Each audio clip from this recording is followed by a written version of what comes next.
This podcast contains our own personal views not associated with any organisation. Coronial contains descriptions of death inquests that may be graphic and disturbing to some listeners. Discretion is advised.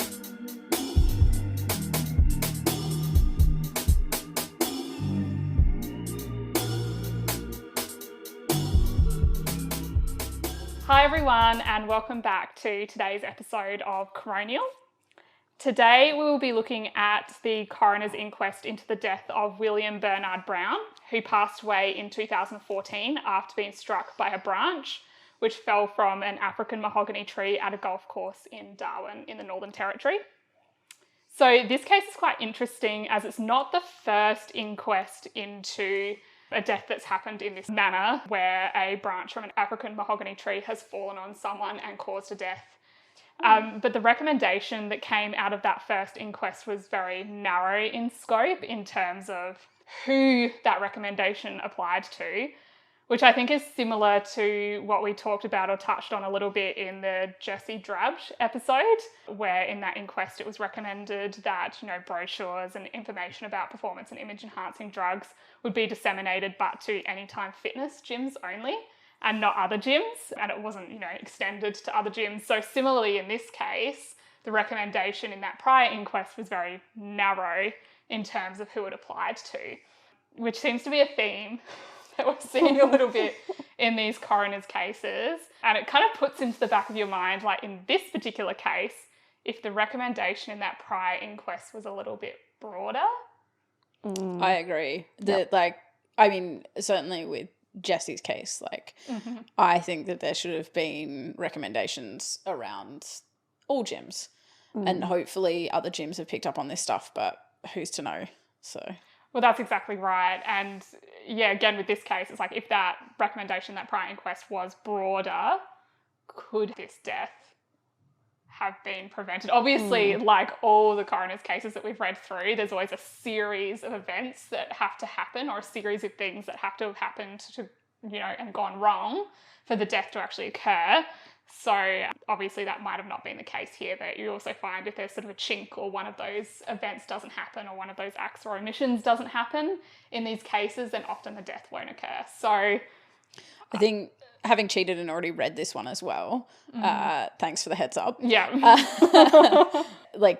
How broad can you make chopping trees and that kind of thing? Yes, having had the ones around schools, because we know that's going to be a really high risk environment, but walking down the street, walking in nature reserves, all that kind of thing, anywhere there's a tree. Sure, again, I know this case happened on a private premises. Kind of. So yes, someone was meant to be responsible and for maintenance and that kind of thing, but it becomes more challenging when it's that broad as well. So I guess the coroner does have to find a space to make those recommendations, and it cannot make all recommendations for the whole broader community. It has to find a limit point. And so if that was schools in that case, you got to understand that as well. Exactly right. And I had a look through, a little bit of a nerd here, but I had a look through. So in Australia, with coroners, they're jurisdiction based. So every jurisdiction has its own Coroner's Act. So in this case, because the death happened in the Northern Territory, the Northern Territory Act applies. So I had a quick look through the Northern Territory Coroner's Act, and there isn't anything in terms of the breadth of recommendations or anything in there about how wide or narrow recommendations can be. So theoretically, they could make it, territory-wide. They could make it Australia-wide. Or no, only territory-wide. Because it's the Northern Territory. It's the Northern Territory, so it is state by state. But, as you said, you've got to limit things somehow, don't you? Yeah. You can't just put a blanket ban or a blanket liability over everyone. So it's interesting, but it's just something that I've noticed coming out of some of these reports where you're like, if it was just a little bit wider, the recommendation, then maybe, it could have helped out here, or, maybe it's important for other gyms to disseminate that information and things like that. But in this case, they were both for an African mahogany tree? They were both African mahogany trees. And, does the coroner then say, well, all trees over a certain height have the risk of this potentially happening. So But I think there is differences amongst certain trees as to which ones are more likely more going likely to to drop their their branches. Yeah. And that's something we get into Yeah. in this as well, because there are certain risk factors with African mahogany trees that aren't present with other trees. Right. Yeah. We'll explain that a little bit. I certainly like thinking about other ones that we've done. The Holly's Law. Certainly, the recommendations in that coroner's case were much more, or what the outcomes that happened from that one were much broader in their scope in terms of they were public gatherings of public or private gatherings of larger numbers, weren't they? That like were affected in terms of the recommendations for that, not just the rodeo, or were they only directed towards the rodeo? I'm pretty sure that one was just the rodeo. Okay. Yeah. Again, could have it. Yeah, which it very easy broader. to broaden that out, because there'd be so many other rural communities that would have large events like that. Yeah, public large event or large events where the public are invited. But I guess then, does that come down to the coroner's scope? Do they have the ability to make Yeah, so the widespread Northern Territory recommendations? maybe, but I guess we didn't look at the I Queensland haven't. one. I would assume they're pretty like for like, but I haven't. I only looked at the Northern Territory one. As a coroner, do you want to be making big, broad recommendations anyway? Maybe they have to limit from a Just a logistical standpoint, even. yeah. They're probably directed by the government to keep them pretty specific to the events that happen, so that there's not any of that. Overstepping your bounds. Almost. Yeah. You've definitely got. It's got to be relevant and directly sort of related in some way to the actual death. True. Yeah. Can I pose a question here before you move on around, so he died in South Australia and the events occurred in Northern Territory. Yes. Was there any issue around scope of the Coroner's Act in terms of him dying in South Australia, like making recommendations to South Australia? So this was in here, and let me just find the particular section. Perfect. Gives me time for more wine. Okay, so the definition of reportable death, which is any death that is reportable to the coroner, the death must have either the body of the deceased person is in the Northern Territory, the death occurred in the Northern Territory, or the cause of death occurred in the Northern Territory. So in this case, Mr. Brown was hit by a branch in the Northern Territory. He went to hospital in the Northern Territory, but then it was found that he needed more specialised assistance that couldn't be provided to him in the Northern Territory, so he was then airlifted to Adelaide, and that's where he passed away. So technically, if the South Australian Act mirrors this act, then the coroner's inquest could have happened either in South Australia or the Northern Territory, because he died. He died in South Australia, but the cause of death occurred in the Northern Territory. But as we go through this case, you'll definitely see that it more relates to the Northern Territory, just because of the presence of African mahogany trees, which aren't present in South Australia. So there would really be no point of discussing this in relation to South Australia, because more progress could be made in the Northern Territory in terms of that. But yes, both jurisdictions would have had jurisdiction. And I assumed whoever was reporting this death, from the hospital when he passed away, you've got to fill out a bunch of paperwork around reporting it to the coroner. Right. I assume they probably started by reporting it to South Australia, and then South Australia would have been like, probably there's no point of us looking at this. Yeah, we're going to refer it on to Northern Territory. One would assume they communicate with each other. You would think. You'd hope. You never know with these sorts of things, do you? So moving on to Mr. Brown, he was born in 1951 in Perth in Western Australia, and he relocated to Darwin in 1980. He was a truck driver, and he also carried out demolition for mining companies. He had a wife and a daughter, and was an avid golf and baseball player who lived a very active and health-conscious lifestyle. He was a healthy and fit 62-year-old man with no significant health issues at the time of his passing. This death was referred to the coroner as it was unexpected. So on the 6th of June 2014, Mr. Brown left home at around 3:45 p.m. and he headed off to the Gardens Park Golf Links to play a round of golf with his friend Mr. Craig Menzies. Mr. Menzies was a close friend of Mr. Brown's. They had known each other for around 25 years and they regularly played golf together. That day, Mr. Brown and Mr. Menzies walked together to the first tee at approximately 4:05 p.m. When they got to the first tee, Mr. Menzies rested against the tee to put on his shoes while Mr. Brown stood waiting on a nearby paved area. While putting on his shoes, Mr. Menzies heard what he described as a very short crack from a branch, and then he turned around and saw a large branch from an African mahogany tree fall onto Mr. Brown. Mr. Menzies said that the tree branch knocked Mr. Brown's head to one side, and then it hit around where your neck kind of joins your shoulder, and then it pushed Mr. Brown to the ground.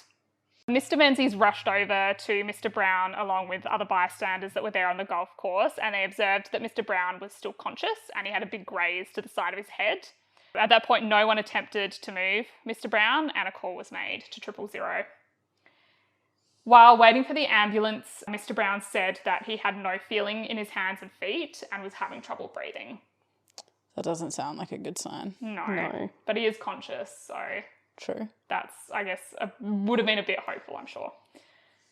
So he was transferred to the Royal Darwin Hospital, where he was recorded as having worsening respiratory failure and acidosis, and as a result he was intubated.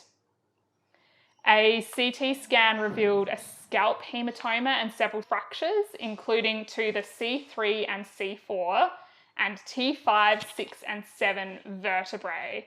So it may be helpful if Georgie explains exactly what those are and what consequences are of having damage to those vertebrae might be. So you mentioned worsening respiratory distress, that it just essentially is having trouble breathing. Yeah. And it sounds like from those injuries, that's as a result of him having spinal injuries ranging from high neck through to, what was the lowest one? It was T67? T7, 567. 567. And it basically just means that he's got injuries that are impacting his spinal cord, and basically the highest one, if it's a full spinal cord injury, is going to be the level at which you lose everything below. And so T67, if he hadn't have had the C345 injury, then you'd lose below the T67. But because he's got the highest at 345, that's what's causing all of the rest of the not being able to feel his hands and feet. Right, so your C spine is the sort the of neck. spine that's running behind your neck, and then the T spine, is that the next one? It's like the Yes, mid-back. so cervical, thoracic and lumbar. So cervical being in your neck, thoracic being your chest and where your ribs are, and then your lumbar being below that down to your pelvis and hips. So the highest ones in your neck control higher parts of your body, like your breathing, but the movement of your arms as well. And so anything below that is then controlled by your thoracic and lumbar, and also have impacts on how you feel in sensation as well. So the feeling in your fingers and that kind of thing, along with the movements of your muscles. And C345 primarily are also involved in the movement of your diaphragm, so your ability to breathe in and out. So it makes sense then, if he's got an injury to C3 and 4, that all the symptoms he was experiencing, difficulty breathing, couldn't feel his hands and feet, Yeah, all point to a spinal cord injury at that top sort of cervical part of his absolutely. spine. And so if it was higher, he wouldn't be able to breathe. In the coroner's report, they sort of say because of these injuries at the time, quadriplegia was strongly suspected from below the shoulders. And because of that, that's why Mr. Brown was then transported down to the Royal Adelaide Hospital, because they had better equipment and he was able to get more specialised assessment and treatment. Yeah. Down in Adelaide, they just didn't have those facilities at Darwin at that point in time. So Mr. Brown was transported down to the RAH, the Royal Adelaide Hospital, the next day, the day after his injury, and he was transported by Care Flight facilities. At the Royal Adelaide Hospital, another CT scan was performed, but also an MRI, which again showed that scalp hematoma, but he didn't have any brain injury. It also showed that same spinal fracture to the C3, 4 and lower down, but also found an additional fracture to the C7, T1 vertebrae, so in between. Man, that's a lot of fractures. Yeah, that's sort a of lot all of way, impact all the he way took. down is Yeah, from mid-neck. mid-neck to mid-back, Yeah. essentially. T4 is the level of your nipples. That's a nice fun fact. There you go. Yeah. All right, so he's got above nipple and below nipple fractures, basically. Yes. Yeah. Does that differ between men and women? No. There you go. But after you've had a few kids. And you... It's about where the sensation of your skin goes, and that actually goes around. So the level of your nipples is still going to be innervated by that nerve. Oh, no matter yeah, where they true. are, Yep. is probably the better way of describing Yeah, that. okay, so it's not actually level. Yeah. So that's why it doesn't matter. Sorry, I'm thinking of the skin sensation The specifically. anatomy of it. I can show you a Yep. pretty picture if you'd like. On top of those fractures, they also found that both his lungs were partially collapsed. So that makes his breathing even Even harder as harder. well. Yeah, that's right. So a spinal MRI was also taken and showed ligamentous injury with significant cervical spine cord edema and hemorrhage from the C2 to the C5. Right, so bleeding throughout the spinal cord, which again is also indicative of being a significant injury that's going to be hard to recover from. Okay. So the next day, Mr. Brown underwent surgery where the injury to his C3 and 4 disc was viewed, and the doctors confirmed it would cause quadriplegia.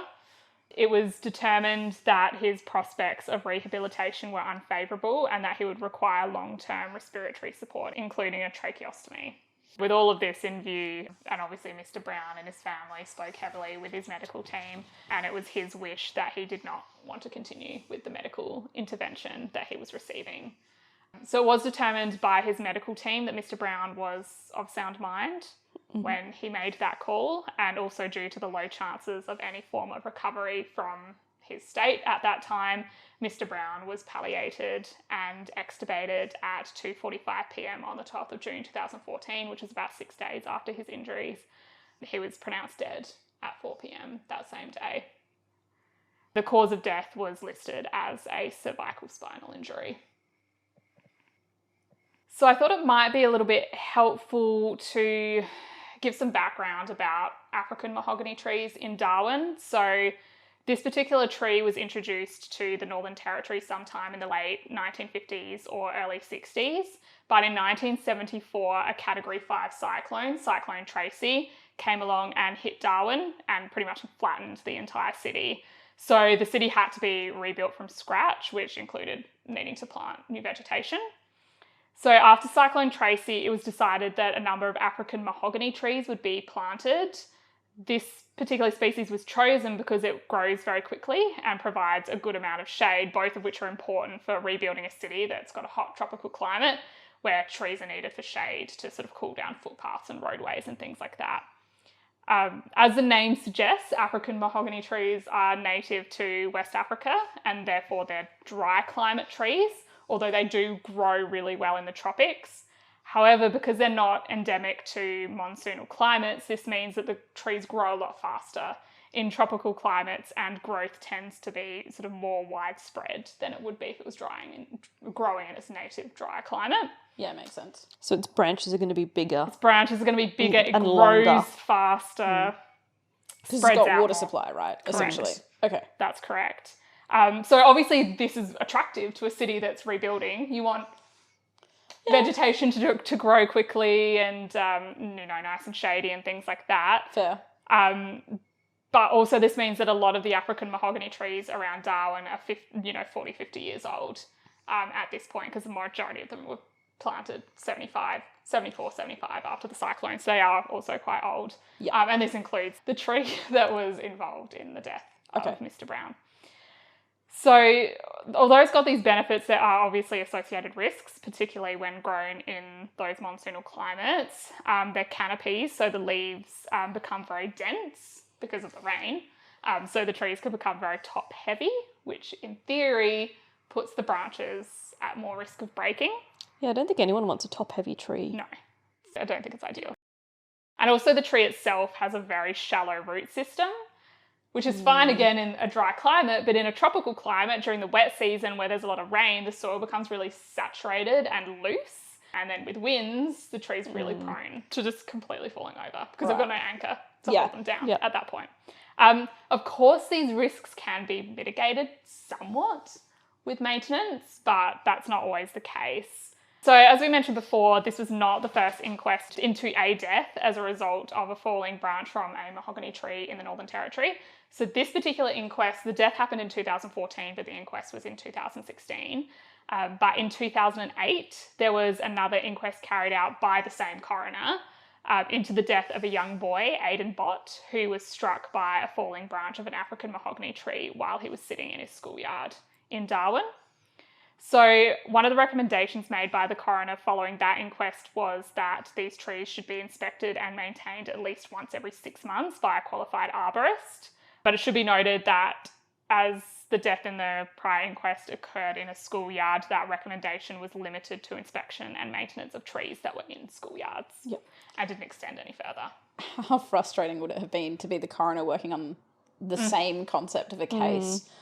As we already discussed, how much could the coroner have widened or limited that That's recommendation? Yeah, and what would have been the impact? You just don't know. It's a bunch of what-if questions, right? The fact that it was the same coroner is... There's only one coroner in Darwin, so... Yeah, but I mean, that was, 8 years in between. The coroner may have moved on by then, but...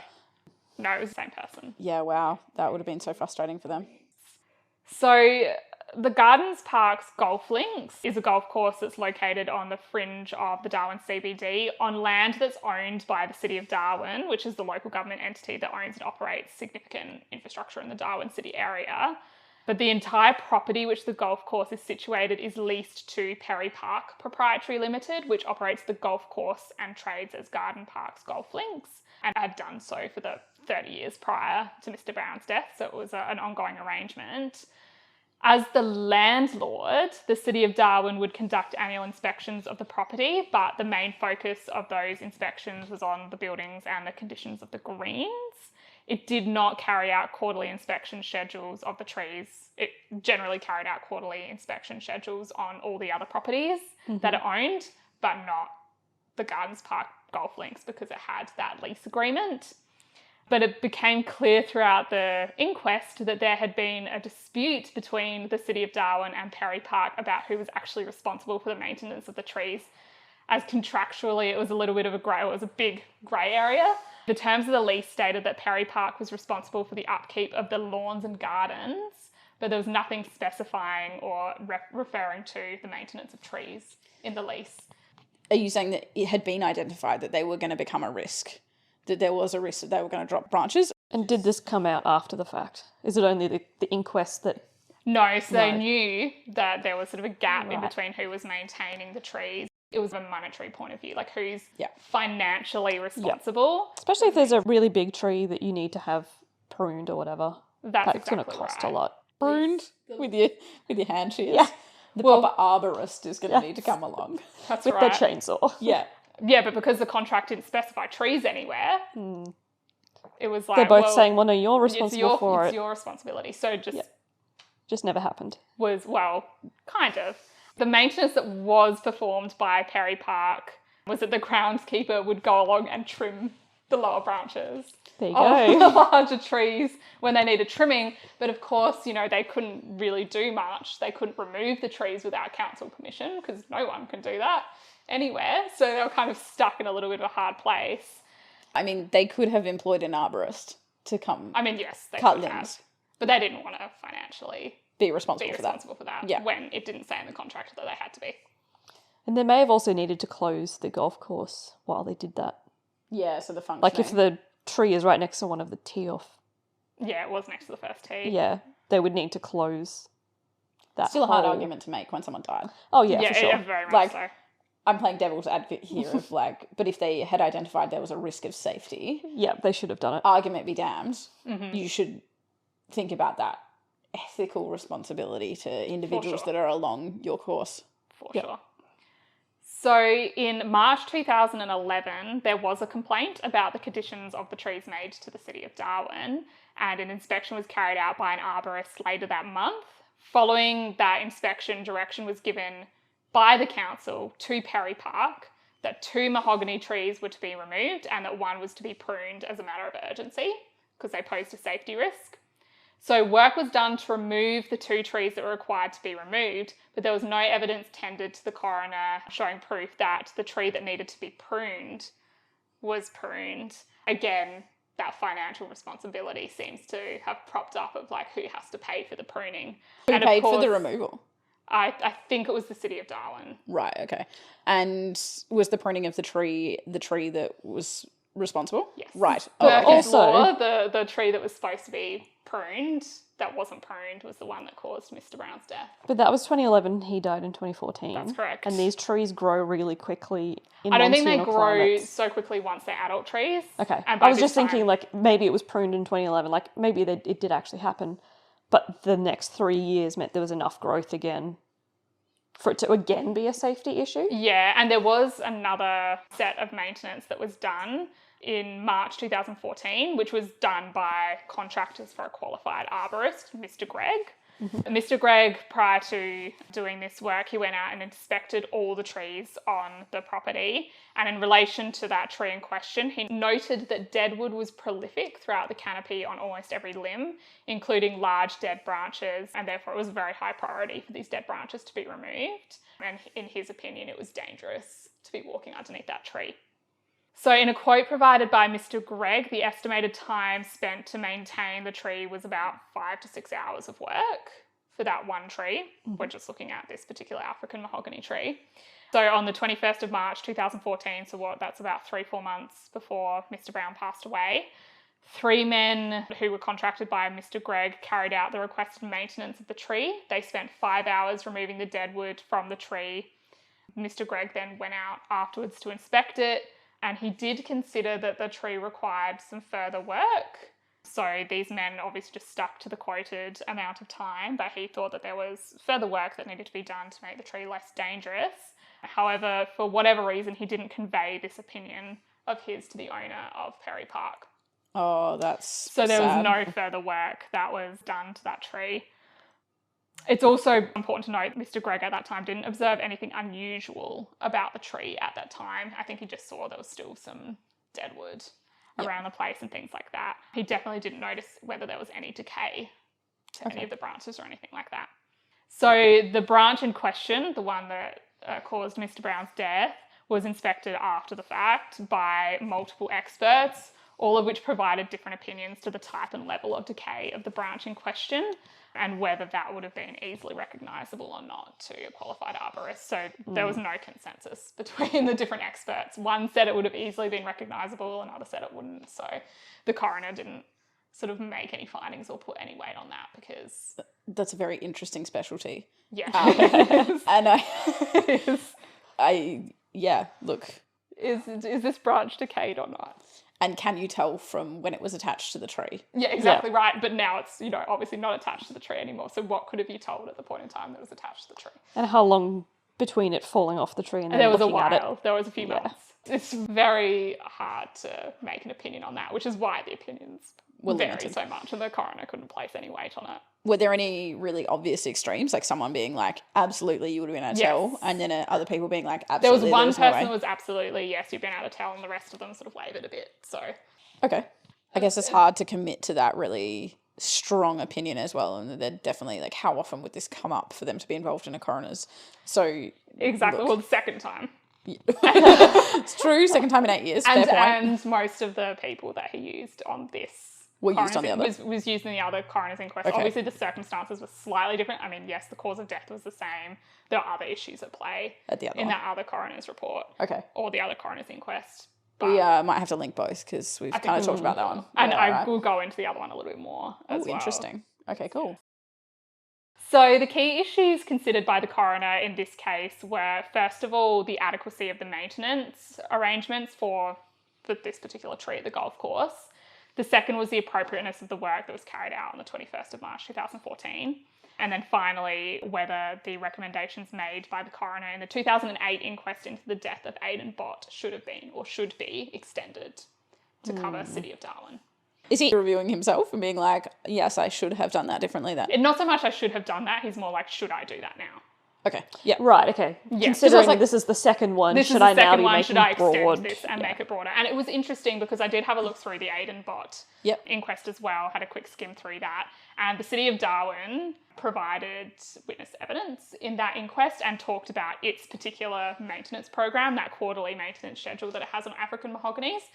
And so at the time, he thought during the Aidan Bott inquest that they had adequate systems in place anyway. But of course, it's just this contractual grey area of the golf course. Otherwise, they were, they did have doing all of that They stuff. were doing all the things correctly, it was just this golf course that was being neglected. Yeah. I was just thinking it's really harsh for him to have to go back through his own work and be like, But you go through that case and you can see, no, he did. He looked at all the witnesses there. Yeah. City of Darwin looked like they had everything. covered. So, I mean, I think, in my opinion, his findings in the first inquest were correct. Yeah. They were completely, like, he did everything he could there. It's just that, again, Swiss cheese. Swiss cheese circumstances, right? Where all these things lined up. So in terms of that first key aspect that was considered the adequacy of the maintenance of that particular tree, the coroner found that based on the evidence before the court, that there was no real maintenance plan in place for African mahogany trees on the golf course. The coroner expressed concern over this, as it appeared that all parties that could or should have been involved in the maintenance were aware of the risks associated with African mahogany trees and or were aware of the specific findings in relation to the Aid and Bott inquest. Obviously, the City of Darwin provided evidence in that inquest, so they were very much aware of the risks associated with not maintaining African mahogany trees. That's disappointing if they were then still having these arguments around the maintenance. Yeah. Anyway. So the coroner found that despite a knowledge of these risks, neither the City of Darwin nor Perry Park had adequate arrangements in place for maintenance of these trees within the golf course. In terms of the 21st of March 2014 maintenance, it was very clear in the case that there was no criticism of the actual work that was performed by those men that day. However, it was the opinion of one expert, as I said, that the decay on the branch in question should have been obvious to a qualified arborist. But on the evidence of those who actually saw the tree and pruned the tree, they didn't see any such decay on the branch. So again, it's opinion versus a person who actually saw it. And that was 3 months before his death? Correct. And you wouldn't remember each individual branch of a tree. No, exactly. What it looked right. like. But also, who's to know what became evident in the 3 months in the... Like, Well, there may have exactly been no right. decay evident, and then 3 months later, it'd be more obvious. So That's exactly right. So things change. the coroner didn't find anything in relation to those specifics because it was, there was no solid evidence either way. The coroner noted that the evidence given by each of the workers who carried out the maintenance was vague, but he did note that there were time restraints based on that quote of 5 to 6 hours, so that could have potentially impacted the workers' ability to keep a proper lookout for any issues with the tree, beyond just removing those pieces of deadwood just because they were aware that they couldn't work on the tree for more than 5 or 6 hours, because that was the quote that was given. The coroner did find that Mr. Gregg did not adequately convey his opinion that the tree required further maintenance to Perry Park, and that this information should have been provided to the owner of Perry Park. Whether it would have been actioned or not, Hard to tell, hey? hard to tell, but yeah, the coroner did find that should have been done. And in that final point, whether the recommendation made by the coroner in the Aid and Bott inquest should be extended. So the specific recommendation there was that there be compulsory maintenance of trees in schoolyards every 6 months by a qualified arborist. As we've already discussed, that recommendation was limited to maintenance carried out in schoolyards because at the time it appeared that the City of Darwin already had adequate maintenance checks in place. However, the golf course had been neglected due to that grey area contractual dispute that they were having.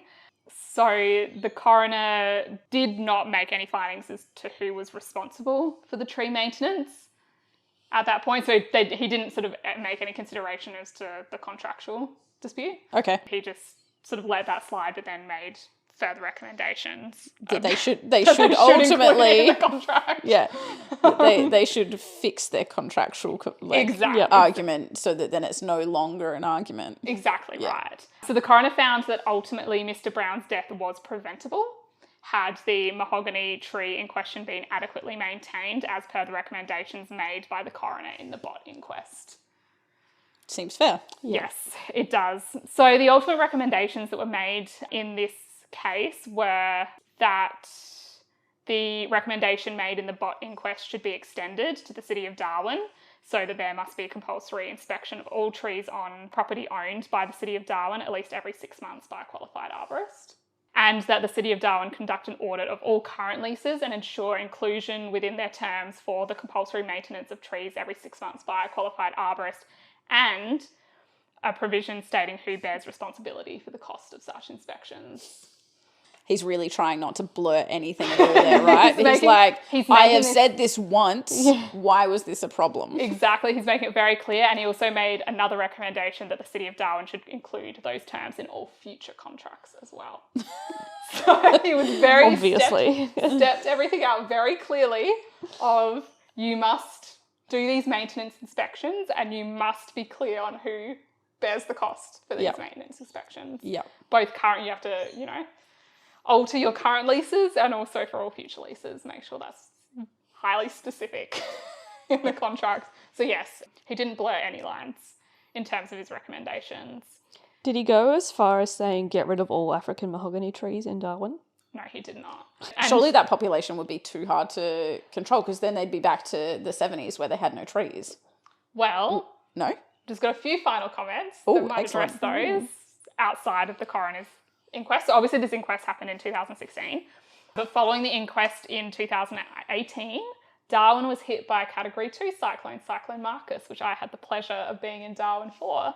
And Cyclone Marcus was a direct hit on Darwin. It caused quite widespread damage across the city, including a lot of those African mahoganies were felled. Oh, the maintenance has been taken care of. The maintenance has been taken care of because, of course, bit of wind, no roots, a lot of just rain. fell over. They all just fell over. The majority of the mahogany trees were wiped out in 2018 after Cyclone Marcus. And hopefully not too many people were outdoors during a cyclone. To get no, hit by those trees. There was no fatalities in Cyclone Marcus. There are a lot of car fatalities, if that's such a thing, like a lot of crushed cars by trees. Trees were everywhere. It was quite a strong cyclone. And presumably they are now electing to plant different types of trees, noting really that hope those so. ones are not optimal. That's exactly right. So following Cyclone Marcus, the City of Darwin put together a plan to revegetate the city, and it put together a list, I think, of 25 species of trees to consider planting, and it placed the African mahogany on the do not plant list. Yeah, nice. Can you imagine being in the meeting, that council meeting, where someone suggests an African mahogany and they've been in another state and they've just come to Darwin? And everyone else is really quickly. Lots of shade. Lots of shade. Yeah, they're giving this nice case for why this African mahogany would be a good choice, and everyone else in the room's just, no, please don't. I wonder whether they're planted anywhere else for similar reasons. Like, I'm assuming North Queensland, Northern WA would have similar kinds of heat, needing to have a good canopy, Get wanting hit to, by cyclones. but also risk of cyclones. Yeah. Yeah, I have no idea. I just know that it is always a very prevalent issue in Darwin. Like, people were very aware of African mahoganies. I honestly need to Google what they look like. Yeah, me too. I've got a lot of photos of the felled mahogany trees from Cyclone Marcus. Oh yeah. Okay. Looks like a tree. And that's what the roots. You can see they're quite. Oh, yeah, they are quite shallow they're compared really, to really the size shallow. of the rest of it. They've got a big footprint. Yeah. It's interesting. I wonder, okay, yes, in the 70s, whoever was planting these trees were like, yep, they grow really quickly. It'll be great. I guess for me, I'm glad that in 2018 they've really gone back and been like, okay, we need to look at what's actually best for our climate and population and that kind of thing. Learn from that. So that's really good. But I wonder what kinds of considerations were taken in the 70s. I honestly think it was we need to rebuild because like 70% of the town was completely destroyed. Wow. And a lot of people left, Yeah. which of course is a big issue in terms of a frontier town. Losing its population, they just need to get back on their feet ASAP. So they're like, whatever is quickest, that's what we're doing. Yep. Yeah. Yeah, so I think it's an interesting case and interesting in the fact that it's not the first case with very similar circumstances to happen in a very short amount of time. And yes, it's very specific in terms of the cause of death, but it, it's something that's repeated itself twice in a short amount of time. And disappointing where the recommendations haven't been obviously enacted. But they are recommendations though as well, which is the hard part. Mm-hmm. You would think, though, as a business or an entity, you would take a coroner's recommendation quite seriously and prioritise that Absolutely. in terms of changes you're making. And, I'm sure the schools in Darwin absolutely did. But I guess it's still a little bit frustrating that the City of Darwin knew that the African mahoganies were a problem, but we're still having a contractual argument over it instead of Doing looking something about getting it. it looking done. at the safety. And they both knew, both parties, Perry Park and the City of Darwin, knew that this tree, or knew that the African mahoganies full stop on this property were a risky. Yeah. Yet, I mean, they did do something about it. There was this Yeah, they had maintenance tried. that happened. So, yeah, They had tried. it's True. tricky. It's all very tricky. Yeah. Yeah. It seems like this has highlighted that there were delays to that because Because of the contractual dispute. yeah, and so there's a potential that there may have been a different outcome if there'd been less of that dispute. And if the recommendations from that previous inquest were extended to cover the city of Darwin at the point of that previous inquest, would have there been an additional maintenance inspection prior? Who knows? Yeah. It's all a bit of a what if game, which is it not always helpful is. to Mr. Brown at all. But Or his poor family. and this one, I think, is one of those ones that kind of hits home a little bit because it literally could have happened to anyone, just standing in the wrong place at the wrong time. Yeah. It's what happened to Mr. Brown and it's what happened to Aidan Bott as well. So it's also tragic in that sense. Adding to my list of things not to do. Can't stay at home because everything inside will hurt me, but can't go outside because everything outside will hurt me. Don't stand under any trees, especially not African mahoganies.